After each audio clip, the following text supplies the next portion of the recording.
के शुभ अवसर पे हम यहाँ आए हैं। आज देवी का सप्तमी का दिन।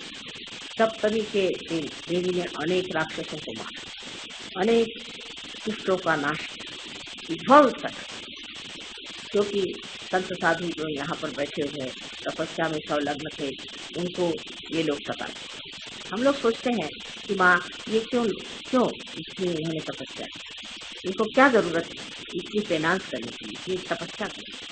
वजह ये कि तब मनुष्य का तबका बहुत नीचा था, लेकिन आंख बहुत उन्नत थी। वो सोचते थे कि हम इस शरीर से उस आत्मा को प्राप्त करें, इसलिए उन्होंने इतनी मेहनत की और इस स्थान में बैठ करके इसकी तपस्या। आज इन्हीं की कृपा से हम लोग आज इसके इस स्थान पर बैठे हैं, इन्हीं की कृपा से हम लोग पाए। इसका मतलब ये नहीं कि हम लोग इस सहयोग को समझ लें कि हमारे लिए एक बड़ी भारी देन हो गई, कोई हम बड़े ग्रेट पीपल हैं, इनको कि भगवान ने वरण कर दिया, वी आर चोजन पीपल। और इस तरह की बातें सोचने वाले लोगों को मैं बताती हूँ, बड़ा धक्का ये देखेंगे कि जो लोग यहाँ पे भोले भाले, जो यहाँ सीधे सरल, जो स्वभाव से अत्यंत सुंदर है, ये सबसे पहले आकाश की ओर उठेंगे और बाकी सब यही धरा करके बैठेंगे। जितनी जड़ वस्तु है सब यही रह जाए। इसलिए सिर्फ आपका रियलाइजेशन होना पूरी बात नहीं। मैं यही बात अंग्रेजी में कह रही थी, यही बात आपको कह रही हूँ।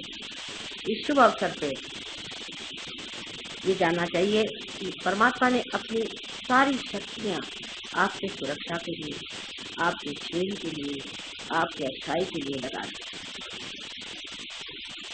पूर्णतया परमात्मा आपको आशीर्वाद, पूर्णतया वो आपको देखना चाहते हैं कि आप परमात्मा के साम्राज्य में आए। उसका अभिवादन है इस तरह कि आप अपने पिता के घर आइए और आकर के वहाँ पर आनंद करें। लेकिन उस लायक तो होना चाहिए। अगर हम उस लायक नहीं हैं तो क्या हम वहाँ जा सकते हैं? हमारी लियाकत हमें देखनी चाहिए। सबसे पहले बात है आप पिता के घर आए। मैं भी आज अपने पिता के घर आई है, मुझे लगता है क्योंकि हिमालय मेरा पिता है। आते साथ सबसे पहले जो भावना मेरे अंदर होंगी वो मैं शब्दों में नहीं बता पाऊंगी, लेकिन ऐसा सोचती हूँ कि जैसे कि आज मेरे पिता के गौरव का मुझे एक बड़ा अच्छा समय, बड़ा शुभ अवसर प्राप्त। इस समय मैं अपने पिता के गौरव की गाथाएं लोगों से कि इस पर आकर जिन्होंने भी तपस्याएं करी, उन्होंने कहाँ से कहाँ अपनी उन्नति, इस हिमालय को देख करके जिन्होंने उच्चतम स्थिति प्राप्त करी, उन्होंने न जाने कहाँ से कहाँ अपने को उठाया। ये सहस्त्रार जो पृथ्वी ने आपके लिए बनाया, इस सहस्त्रार की पूजा होती है। ये सहस्त्रार बहुत ऊंची चीज है, आपको पता नहीं, इससे से चैतन्य की लहरियाँ निकलती हुई दिखाई दे रही है। मेरे चारों ओर सिर्फ चैतन्य के अवशेष हैं, चारों ओर चैतन्य ही चैतन्य है। और इसमें रहने वाले लोग भी उस चैतन्य में ऐसे दिखते हुए हैं, ऐसे समाये हुए हैं कि मानो जैसे कि सागर में मछलियाँ तैर, कोई भी उनमें और उनमें भेद नहीं रहा। जो पानी है उसी का उपयोग जैसे मछलियाँ अपने तैरने के लिए कर रही हैं। ये जो चैतन्य चारों तरफ फैला हुआ इतना यहाँ सुंदर और इतना मनोरम है कि उसका वर्णन मैं वाकई शब्दों में नहीं कर सकती। और ये सारी हिमालय की कृपा, हिमालय की कृपा। हिमालय सर्वप्रथम सोचिए कि हम लोग सागर को अपना गुरु मानते हैं, सागर हमारा पिता है। और सागर जब सारा मैल छोड़ छाड़ दुनिया की सारी गंदगी उसके अंदर जब दिखती, उसे नीचे छोड़ करके, और जब वो आकाश में बादल की तरह उठता है, तब वो बिल्कुल निष्पाप, सुंदर, शुद्ध ऐसा बहता बहता इस हिमालय के चरणों में जब आता है, तब वो यहाँ पर हिम बन के छा जाता है। शब्द भी धवल है। धवल माने अतिशय शुद्ध, अत्यंत स्वच्छ, अत्यंत निर्मल। ऐसी जो ये धाराएं हैं, ऐसी ही धाराएं इस हिमालय में ही बहती। ये धाराएं वही हैं जो हमारे मस्तिष्क में भी बहती हैं और जिसके सहारे हमारा संस्कार प्रज्वलित होता है। इसके अंतर्गत क्या क्या कहना चाहिए और क्या क्या नहीं, ये मैं नहीं बता सकती, लेकिन इतना ही बताती हूँ कि आज की जो यहाँ की एक आपको बहुत अच्छी संधि मिली है, शुभ अवसर मिला है, उसकी गहराई में उतरने का प्रयत्न, उसकी महानता में उतरने का प्रयत्न करें और ये सोचे कि हम उसके सामने एक किंचन, एक छोटे से सूत्र, हमारे अंदर ऐसी कोई सी विशेषता नहीं है जो हम इस हिमालय के सामने अपने को दाम कर सकें। हम हैं ही तो महान चीज, और ये संस्कार सारे सृष्टि का संस्कार यहाँ है, इससे सारे सृष्टि को ही इतना आराम, इतना सुख और इतना आनंद दिया हुआ है कि इसके आगे हमें और कुछ पाने का। इस संस्कार के सहारे ही मैंने आप लोगों का संस्कार छोड़ा, इसी संस्कार के सहारे मैंने जाना कि जब तक हिमालय की शांति आपके अंदर नहीं आएगी, उसकी शीतलता आपके स्वभाव में नहीं आएगी, तब तक आपका संस्कार पूर्ण भी कर जाएगा। नहीं तो आग की भट्टी के तरह ये संस्कार जलता है। तो मैं देखती हूँ कुछ लोगों को जो कहे भगवान मैंने इनका संस्कार क्या खोल दिया, अंदर से आग की भट्टी चल रही है, अंदर से इतना धुआं और इतनी गंदगी निकल रही है कि अच्छा इनका फिर से संस्कार बंद ही कर दो। ऐसी भानुमति का पिटारा खुल गया है कि पता नहीं इसके अंदर से क्या क्या चीजें निकल रही है। देखते साथ आश्चर्य होता है कि सांप, बिच्छू, दुनिया भर की जो जो चीजें गंदगी है वो सारी उभर करती है। आज इस हिमालय को याद करके और उन 7 देवियों को याद करके जिन्होंने यहाँ पर बहुत पराक्रम किए हैं, उसे याद करना चाहिए कि हमारे पास भी दैवी शक्ति, और उस दैवी शक्ति को पूर्णतया हम एक माँ से प्राप्त, इसके जो माँ का स्वरूप है, इस स्वरूप को लेते हुए हम हिमालय के शरणागत।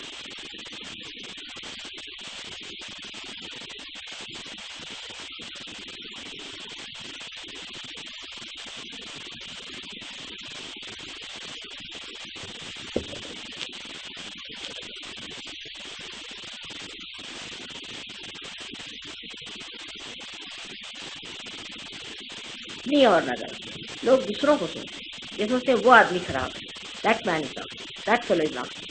What about yourself, see yourself. सबको अपने को देखते, दूसरों को नहीं देखते। ये आदमी ये नहीं करता, वो आदमी वो नहीं करता, आप क्या कर रहे हैं इसे देखिए। ये हिमालय ये नहीं देखता, हिमालय ये नहीं देखता कि दुनिया ने उसके साथ क्या कितनी ज्यादती करी, वो ये देखता है कि उसे क्या मदद है, किस तरह से लोगों को प्लावित करना है, किस तरह से उनका सर्जन करना है। इस हिमालय की चोटी से ही हमने अपनी सुरक्षा पाई, इसी से हमने अपने गंगा, जमुना और सरस्वती की धाराएं पाई। ये तीनों धाराएं हमारे अंदर अविरल बहती रह रही। हालांकि उसमें हम हर तरह की गंदगी डालते हैं, हर तरह से उसकी उपेक्षा करते हैं, हर तरह से उसका अपमान करते हैं, तो भी हिमालय सतत अपनी स्वच्छता उसके अंदर रहती है। लेकिन सब चीजों का अंत है, इस तरह की चीजें और अधिक चलने वाली है।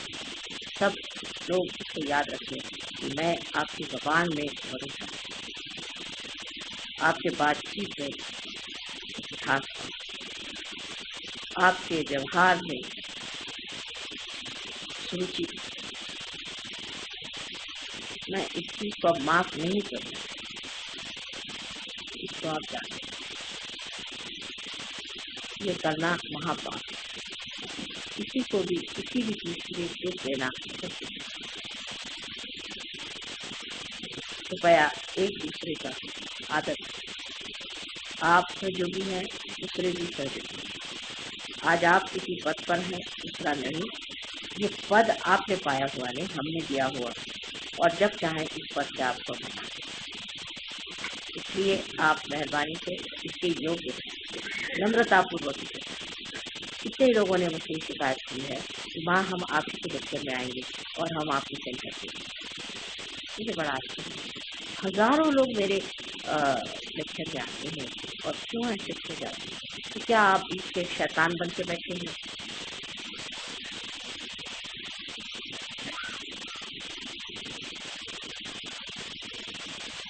कृपया मेरी बात की ओर ध्यान दें और सब अपनी ओर, दूसरों की ओर। हमने ऐसा किया है क्या? हमने ऐसा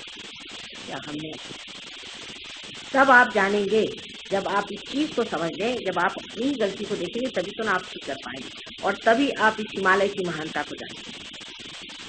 नहीं तो आप समझ नहीं पाएंगे। आपके अंदर न वो संवेदना है, नहीं वो आंखें हैं, नहीं वो समझ है, नहीं वो सूझबूझ है, तो आप इसे समझ पाए ये क्या यहाँ पर इसकी गोद में आप आए, इसके गोद में हम रहे, पले बड़े हुए, वही ये महान पिता हमारा है। इसका आप मान रखिए और इनके सामने नतमस्तक होकर के ये सिद्ध करके दे कि जो हमने कार्य किया वो किसी काम का रहा, बेकार कर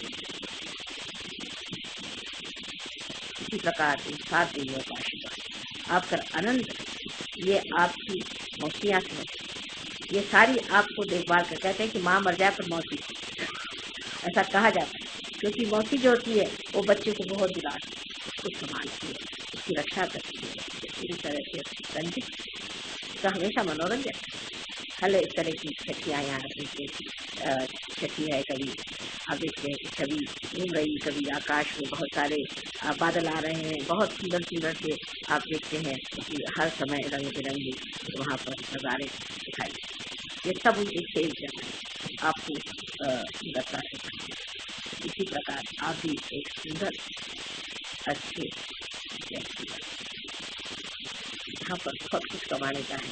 अब देखना है कि इस शांति के कुंड से निकल करके आप कितने सुंदर होते हैं। आज की पूजा में बहुत महत्व है और हो सकता है कि इस पूजा में बहुत लोग बहुत कुछ पाए, लेकिन अपने चित्त को स्थिर करें और चित्त में पहले शांति की आराधना करके कि माँ हमें आप शांति की माँ से आप दुनिया में शांति, सब आनंद आता है, आनंद शांति से बदल जाता है।